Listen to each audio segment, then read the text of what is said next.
welcome to all. This is Clem Bezold, co-founder of the Public Sector Foresight Network.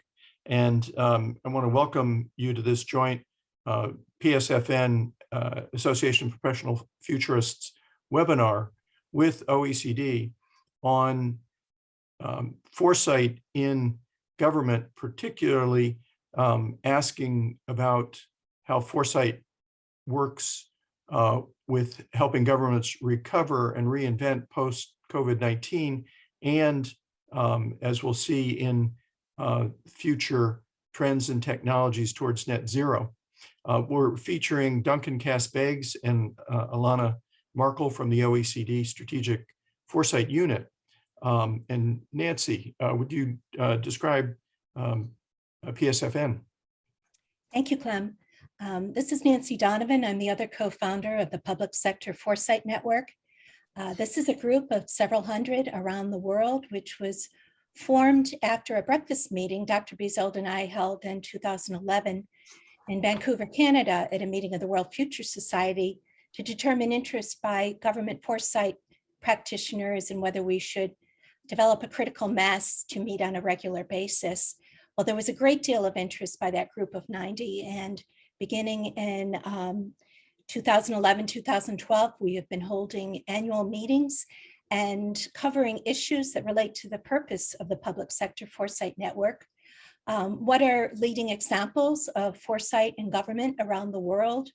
The methods used, what are the challenges and opportunities in doing foresight for the public sector, as well as how to best sustain these activities and communicate information to policy and decision makers. We're very excited to co-host this webinar with the Association of Professional Futurists, and this will be an absolutely excellent presentation by our OECD colleagues, Duncan Cass-Beggs and Alanna Markle. Thank you for joining us. Thank you. And on behalf of the Association of Professional Futurists, my name is Rebecca Ryan. I'm on the APF board. I'm also the treasurer, a thankless job, but one that's so important. It's my pleasure to join Clem and Nancy and members of the Public Sector Foresight Network in this important conversation, not only because of the work that Duncan and Alanna have done with this OECD project, which my network has found value from, but also because it's a lonely job doing foresight, and especially in the public sector. So to be able to bring these two organizations together to talk about public sector foresight feels more relevant now than ever before, as our public sector is being asked to do more in the near term and think harder about the long term. So on behalf of the Association of Professional Futurists, we thank you, Clem and Nancy, for your partnership. And Duncan and Alanna, we cannot wait to hear what you have to share with us and how we can share with you. Back over to you, Clem. Okay, thanks. So today we've asked Duncan and Alanna to speak, in effect, from OECD of their work in foresight, and particularly recent important projects. The OECD is an international organization that works on establishing evidence-based international standards and finding solutions to a range of social and economic problems. As such, the OECD is one of the world's largest and most reliable sources of comparable statistical, economic, and social data.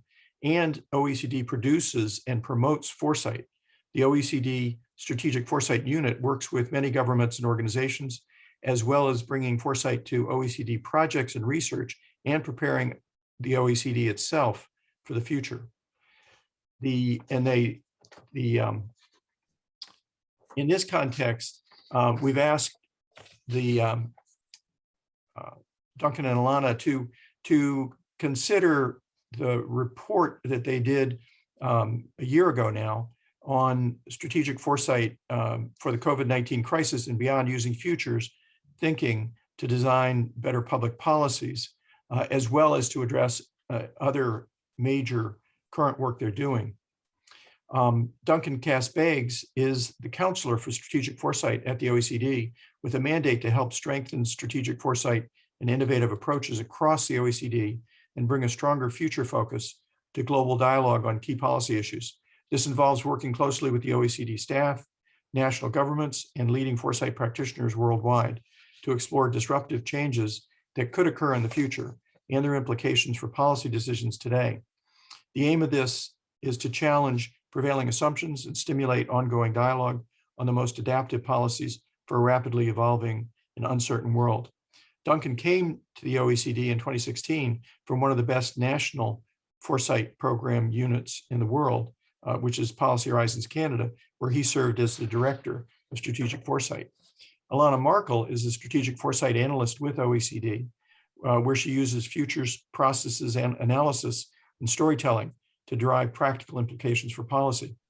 Before joining OECD, Alanna conducted research for a variety of organizations, including the Institute for Security Studies in South Africa and the Pardee Center for International Futures at the University of Denver. And Alanna is a recipient of a major award in our foresight field, and that is the School of International Futures Young Futurist Award, their next generation foresight leader award, and which Alanna received in 2019. Duncan, Alanna, you're on. Okay, well, thank you very much, Clem, and thanks to the whole team and all of you assembled. It's really a great honor and a delight to be able to be here with all of you from the AFN and the APF and PSFN. And I think it's really helpful at a time when we're all being sort of pushed really hard on foresight and being spread a little thin, that we really make the time to come together like this and share understanding and compare notes. We do a bit of this as well at the OECD and realize how much work it is. So I just want to thank you again for making that happen. And I think it's crucial that we find the ways to keep coming together and finding ways to collaborate and learn from each other. So I want to do really three things with today's presentation. We're going to first start by just going over a little bit of who we are and what we're doing. But then we're going to look at two main projects. First, we're going to look back at as Clem requested, to a piece that we did in the spring of 2020 and then published in June 2020, which was looking at how to use foresight to inform the COVID pandemic and the recovery. Then we're going to shift to a current project, which is looking at the use of foresight for successful net zero transitions. Now, in both cases, we're not going to really focus on the substance, although we're happy to come back to that in discussion. But we're sort of more looking at the meta point of the approach of how one actually uses strategic foresight to raise understanding about uncertainty and guide policymakers in applying that in their policy decision-making process. So go to the next slide. The OECD, as Clem mentioned, is a global policy forum operating out of Paris. And within that, we are a strategic foresight unit based in the Secretary General's office. And our role is really to strengthen strategic foresight within the OECD's own analysis across the organization and its multiple directorates. Also to work with governments and public sector strategic foresight units around the world. And finally, to bring foresight to inform global dialogue on key global policy issues. So the OECD has got a fairly decentralized foresight practice where a number of the directorates will conduct foresight projects and publish studies in their own particular fields. And what we're going to talk to you about today are the couple of cross-cutting projects that we lead, where we draw on expertise from across different OECD directorates and also from various countries and non-government strategic foresight practitioners to try and bring these together on really important cross-cutting issues where we can all benefit from sort of some collaboration and economies of scale on foresight. Okay. So as you all know, strategic foresight is really above all an approach to think systematically about the future to inform decision-making today, recognizing the inevitable uncertainties that we face in the world. It's not about making predictions or forecasts, but rather about exploring and preparing for alternative plausible futures, and of course, doing it together. The participatory dimension is central to effective foresight. So next, we'd say that our our view, our mantra on strategic foresight is really that, particularly in a time of very high uncertainty and rapid change, strategic foresight is not a luxury. It's a core piece of due diligence of responsible policymaking. And really, when we boil it down, there are many techniques and tools and approaches involved. Of course, I'm sure you're all very familiar with them. But we boil it down when we're communicating this to public policymakers to really an essential 3 points, which is first, that importance of actually making the time to engage proactively with the future, even when there are lots of pressures to not do so. But secondly, that's not enough. One has to actually then push oneself to look beyond the expected future, to imagine and prepare for the unexpected. And then thirdly, of course, bringing that back into our decisions today about designing adaptive and forward-looking strategies. And with that, I'm going to ask Alanna to take us through the first of the two reports. Great, thanks, Duncan. It's great to be here. Thank you again for the invitation. So I'll speak first about, just to give you a little bit of context about the report, and then I'm going to highlight a few features of that report that we think help contribute to making it relevant and useful for governments as they were navigating kind of pandemic environment of high uncertainty. So it is a relatively short paper. We produced it as part of the OECD's broader policy response to the pandemic on its dedicated COVID-19 resource hub. And overall, we were pretty happy with its stats. So it's gotten over 10,000 downloads since its release, which is pretty good. So the piece, it begins with 3 high-level scenarios on the direction of the pandemic itself. But we also recognize that policymakers and policy analysis community also needed to move beyond thinking about the direct health situation and the economic consequences of lockdowns. So also looking at uncertainties regarding the broader spectrum of kind of more medium-term potential implications. And we look at that across the STEEG spectrum. I'm sure many of you use STEEG or STEEP or STEEP V. So we use society, technology, economy, environment, and governance in our work as a rule. So this takes the form of a collection of uncertainties and possible developments that could unfold under each, and then concludes with a guide on how to use these to host kind of participatory dialogues around the uncertainties. And finally, it includes a bibliography of other foresight pieces that were coming out around this time. The first feature I'd like to highlight is kind of a meta point, I suppose, about this paper being an invitation to lean into uncertainty. So it came out relatively early in the pandemic in June, when the fact that we were living in this kind of uncertain context was not coming as a surprise to people. It was widely understood, and really all kinds of new possibilities were emerging and very present in people's minds.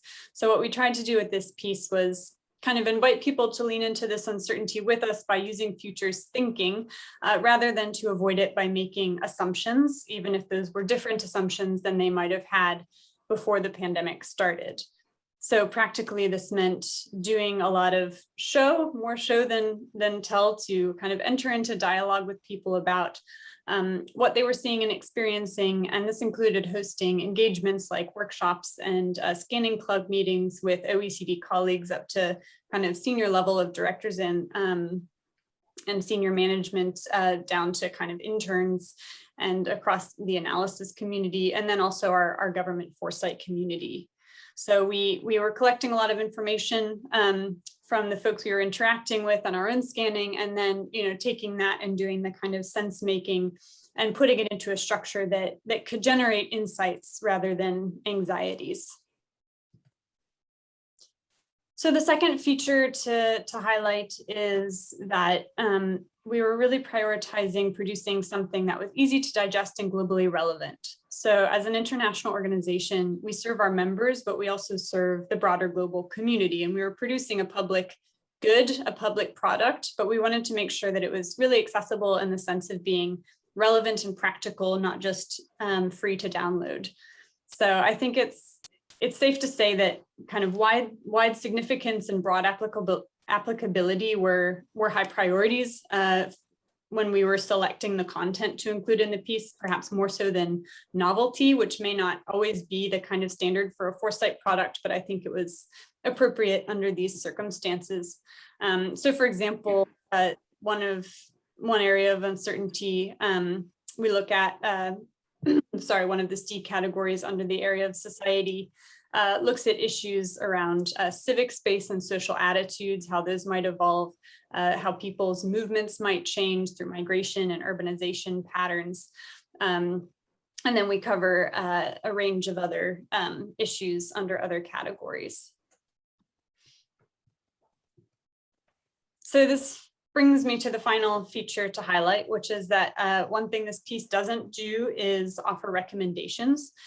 So what it does try to do is provide kind of guidance on how one might arrive at better, or at least more kind of futures informed or future conscious decisions. And practically this meant including kind of a simple guide on how to expand on the content, how to kind of generate your own ideas and produce insights for one's own context. So the main points of this guide being kind of creating or taking, a small collection of the what ifs from the piece. Like, for example, what if the proportion of population living in a major urban center falls significantly over the next decade? And then identifying one's own signals to support the plausibility of this, to kind of solidify it in one's mind.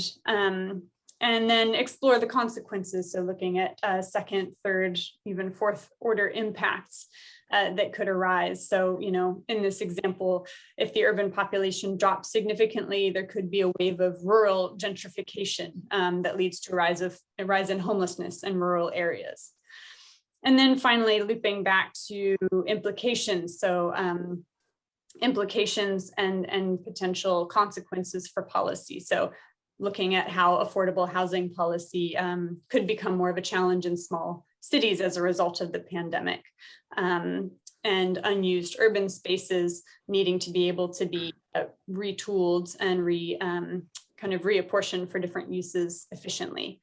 And then finally, of course, looping back to actions in the present. So for example, looking at how zoning laws could prevent spaces from being repurposed. So that's kind of an example of how this could be used. And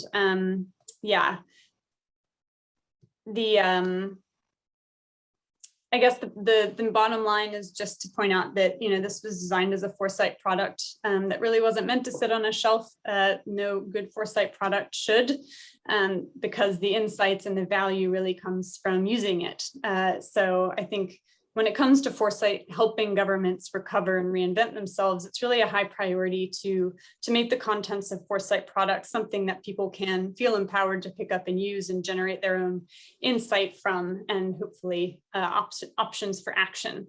And just to illustrate this, I would like to point out that neither of the two graphics we've used in this presentation were something we produced. These are things that we found in other work. So the first one was from the European Trade Union Institute, from a report I kind of happened upon that had kind of taken our paper and adopted it and used it to look at futures for EU economic governance. And then the second one was from a professor who sent it through to us. So we felt like that was a nice endorsement of the way we like to see our products, having new life breathed into them in different kind of policy spaces.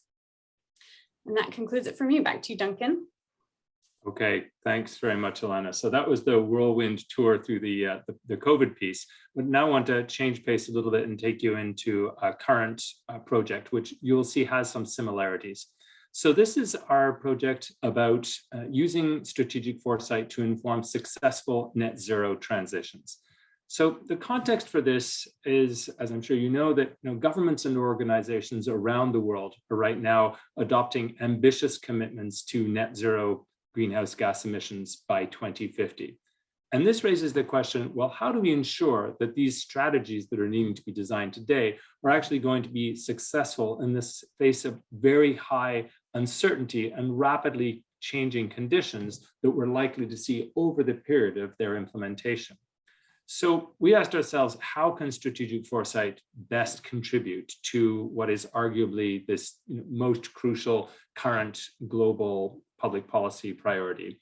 And what we've identified is that we can use strategic foresight to attempt to expand awareness of the possible future changes or disruptions in the 2030 to 2050 period, and the new opportunities and challenges that these could bring for net zero transition strategies.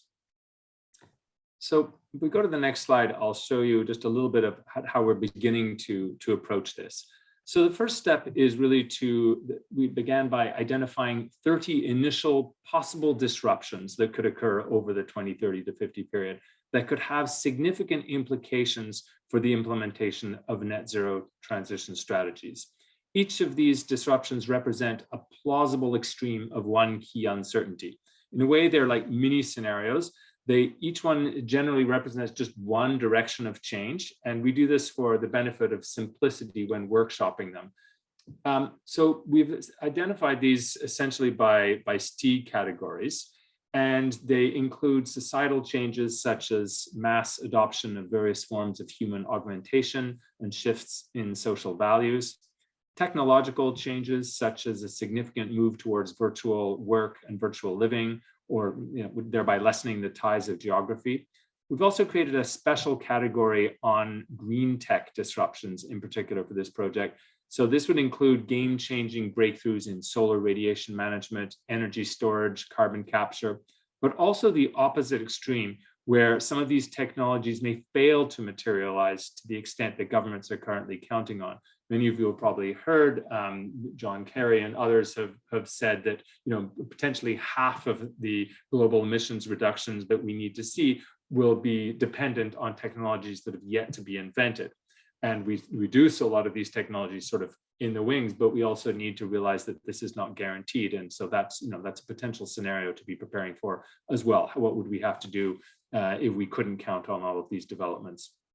So then we actually move into including environmental disruptions, which may seem circular, but it's not, because what we're realizing is that actual net zero transition strategies that are primarily aimed at mitigation are going to be having to take place in a world where we could see fairly dramatic environmental changes to the physical environment itself over the immediate decades. We've long past now the idea that we'd be safe until sort of the second half of the century to see those changes, as we saw in the summer of 2021 already with heat waves and floods. This is ramping up very quickly now, and we could find ourselves in the coming years and decades having significant physical environmental changes that are impacting on our ability to carry through on our net zero transition strategies. So here we're looking at everything from heat waves, sea level rise, biodiversity loss, but also this sort of combined scenario of a multiple combined cascading tipping points and ecological collapse that we capture in what we're calling the hothouse Earth scenario.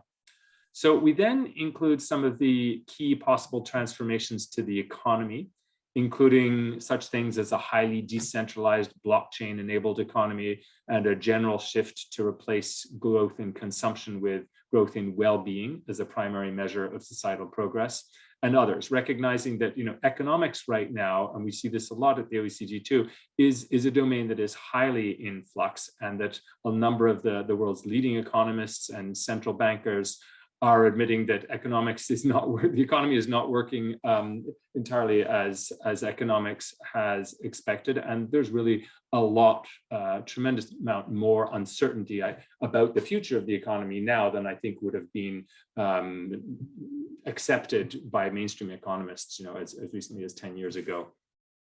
So, and finally, we look at possible disruptions to national and global governance, including the splintering of the global system into either bipolar or multipolar parallel clusters with increasing geopolitical rivalry, or a growing dominance of technology companies in the governance space. So of course, there are many more, and we're in the process of refining the list, both to see what we're missing and also what could be combined if they lead to similar directions. And I want to point out that these are fairly mainstream disruptions. These are probably not going to shock or stretch the credulity of policymakers, but they seem like the right place to start. However, we do also want to gradually build out and include a few more really out there plausible disruptions that could serve to stretch our thinking even further. Eventually, we aim to collaborate with various partners around the world to actually develop 2-pagers on many of these to supplement our toolkit. So, of course, we don't make any pretense, however, of these being at all comprehensive in covering the vast range of possible changes or disruptions that could occur. The real purpose of this is to make the larger point about the need to consider uncertainty and possible disruptive changes and to design policies in a way that's going to be agile and responsive to that. So I'll just begin with one example. Now, this is we held some preliminary workshops this summer. And one message that came out really loudly from it, that won't be news to you, but it was surprising to me just how sort of strong a conclusion it was. And this is really that this is really based on the hothouse Earth scenario that I mentioned earlier, which is becoming, unfortunately, increasingly plausible. And this was really the point that vigorous and proactive adaptation strategies may be needed in order to prevent societal collapse and ensure well-being while maintaining progress on mitigation. That really we need this in order to be ensuring the ongoing societal support and cohesion that will be needed to be successful in our mitigation strategies. It's a little bit like flying an airplane through a hurricane while simultaneously repairing the engines and patching cracks in the hull. And if we don't plan now for successful adaptation to heat waves, food shortages, refugees flows, floods, we'll see these crises overwhelming our capability and our political resolve to continue with the necessary emissions reductions efforts. So therefore, we need to really look for the synergies between adaptation and mitigation efforts so that they're mutually reinforcing. And then another point that came out is really the potential need to research and test solar radiation management techniques so that they're ready as short-term last resort strategies. So obviously there's a lot of reason for concern about some of these strategies, but it seemed that we'd be better placed to have tested and know what works and what the dangers are, and rather than to find ourselves suddenly facing tremendous public and political pressure to do something immediately and actually not knowing what the potential impacts of these could be. So, and then Alanna is going to run us through a couple more of the initial insights that have come up from the summer. Yeah, sure, thanks. So a few other ones I'll highlight are in the kind of intersection between technology and society. So examples about human augmentation. So kind of questions around whether the physical and cognitive limits, whether those will, the physical and cognitive limits of the human body will stay the same. And the kind of question about what if cognitive therapies raise the threshold in intrinsic cognitive capacity and become available to at least some members of the population in most countries. So some kind of initial implications coming out are it being easier for people to enter and leave formal employment, at least skilled employment, throughout their life, and this potentially creating a kind of a lifelong learning career flexibility model that could open up new opportunities for people to be really active in environmental reclamation, for example, through kind of public works programs. Also looking at the issue of cybersecurity, in particular, cyber slowdown. So what if cyber attacks are kind of carried out enough and increase to the extent that they overwhelm kind of cyber defenses to the degree that no digital space is really safe and innovation becomes more analog. And systems are kind of disconnected, making innovations in mitigation pathways less compatible and therefore slower. So decarbonization really being much more localized and relying on reduced consumption. And finally, thinking about the extent to which the economy, work, and human life move into the kind of digital and virtual space. So thinking about what if the physical world interactions we have with nature and other people are significant, but only a kind of relatively small percentage of how we use our time. So this kind of work from anywhere model enabling mass migration to areas with high quality of life and lower cost of living ratios, which creates the risk of increased mobility, again, affecting rural areas in potentially problematic ways like threatening habitat, and conservation initiatives, creating rural gentrification, but also opportunities, of course, to harness these technologies to provide well-being improvements that offset some of the sacrifices required for decarbonization. Okay, well, thanks, Alanna. So I've just got 3 last slides and I'll move them fairly quickly. But just so in terms of next steps, we're working to refine and expand this Foresight toolkit. And then we aim to test it and pilot it with a number of governments and organizations.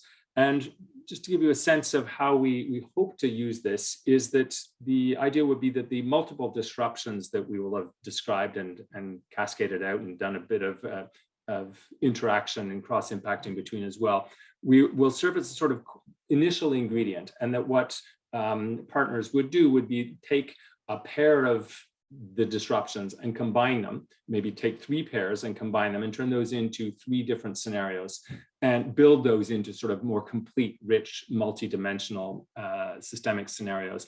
And so we think this is aiming to strike that sweet spot where what we're providing is sort of the initial support, the initial ideas that they can build from, but then whereby the participants themselves take ownership of the actual design of the scenarios and applying them to and tailoring them to their sort of local circumstances, of course. And then we go through a number of other steps that bring this through to, what are the actual actions for reinforcing or adjusting their net zero transition strategies, stress testing their strategies if they are already in place. So then we intend to continue the dissemination and the refinement as part of ongoing efforts to strengthen foresight for net zero and beyond. So in terms of potential areas of collaboration, I would first mention that we would be very interested to hear from you about your latest and greatest foresight work in any area, really, because as you've seen, we've gone very broad in terms of what are the potential changes over the coming decades that could be relevant for net zero. And we are going to be trying to stretch that into some of the sort of even the less mainstream and more provocative exploration of future scenarios in that period. So we would welcome any suggestions that you might have that would be valuable to this project. Secondly, we'd ask you to invite you to join us in some of the workshops we'll be hosting, or alternatively to host your own workshops, and we'd be happy to share the materials in order to explore the implications of the disruptions for net zero strategies. That's our next step, is really trying to ask ourselves which of these disruptions have the greatest salience and which are the ones that we therefore need to dig into and look at more, and as we're selecting the ultimate ones to include in the toolkit. And then, of course, there's piloting the toolkit itself, or a similar concept, even within your government, your organization, clients and networks and so forth. And then I think more broadly, we want to think and we want to hear from others in terms of how do we link this effort with other efforts that are aiming to use strategic foresight to really inform a successful and just net zero transition, as well as informing other similar emerging, applying foresight to other emerging global risks. Okay, and then finally, I can get my slide down to there we go. So just a few questions maybe to leave with you. What do you think of this approach to applying foresight to support the net zero transition? What do you see as its strengths, but also weaknesses that we should maybe be anticipating and addressing? What do you see it? How do you see it as linking with your other efforts? How could this support or connect with your work? And how can we best work together in global foresight efforts to support successful just transitions to a net zero world? So thanks very much. Thank you, Duncan. Thank you, Alanna. These questions are excellent starter questions, and you may notice in the chat that Nicole, who is our super supporter, the assistant to the board of the Association of Professional Futurists, she's added the questions in the chat because here's what we'd like to do next. Each of you are going to go into a group that is hopefully broken between PSFN members and APF members so that we have a combination. We'd love to strengthen the cohesion and the bonds between us as part of what we're doing here today. So if you haven't already renamed yourself put an asterisk if you're an APF member and an underscore if you're a PSFN member. That'll help us mix the groups in a way that you're going to make some important connections here. So we've got 20 minutes for this, and we invite you to take the first half of those 20 minutes, first 10 minutes, to get to know each other. Where in the world are you? What are you working on? And to spend the second half of your time together discussing those 3 questions that Duncan just posted on his PowerPoint and Nicole has added to the chat. I do invite one of you, somebody who's good with working in a Word document or a Google document, to scribe out any questions that emerge from your group that you would like Duncan or Alanna to take on when we come back from our 20-minute session. Are there any questions before we go into our breakouts? All right, thank you so much for renaming yourselves. Nicole, when you're ready, send us to our rooms.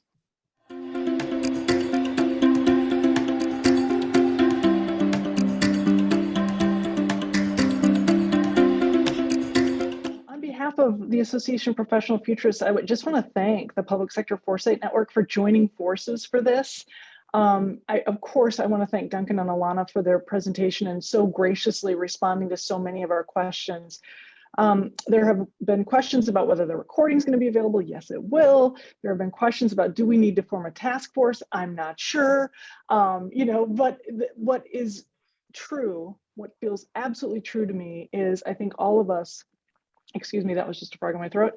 All of us feel reassured that we are not in this alone, that there are people around the world who care about the big issues facing humanity, and opportunities like this to come together around the campfire and warm our hands around these common questions are critical. So you haven't heard the end of APF and PSFN working together, and we'd like to hear from you about the comments or the conversations you would like to have in the future. Clem, to you.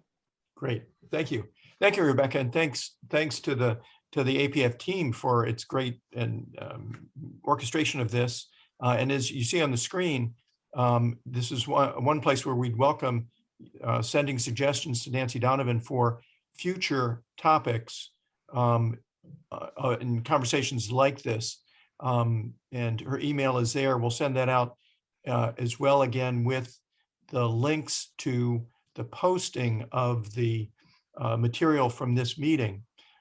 So I'd like to, in closing then again, thank Duncan and Alanna for their presentation, but also the immense body of work that the OECD group does and its contribution. And this was for me, a fantastic discussion of that, as well as thank all of the attendees, including many friends who I have not seen in a while. So thank you, and take care. We'll be back again. Thank you. Thanks, everybody. Thanks, I enjoyed everyone. everyone's comments. Thanks. Thank you, Clem. Thank you, Rebecca. And especially thank you, Duncan and Alanna.